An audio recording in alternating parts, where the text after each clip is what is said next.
সুন্দরভাবে সুশৃঙ্খলভাবে শান্তিপূর্ণভাবে আমরা করেছি।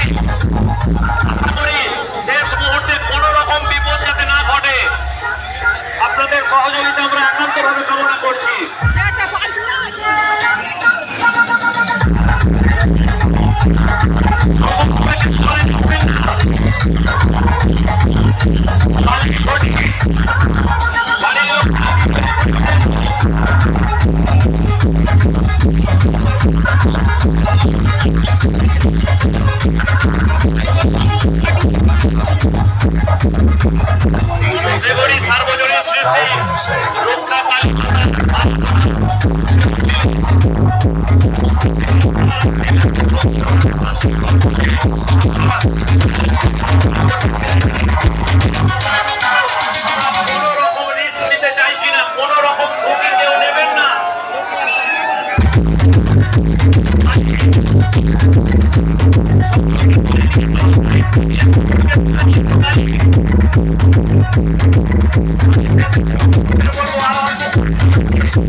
তাদের উদ্দেশ্যে অনুরোধ, আপনি আনন্দ করুন এবং অপরকে আনন্দ করার সুযোগ করে দিন।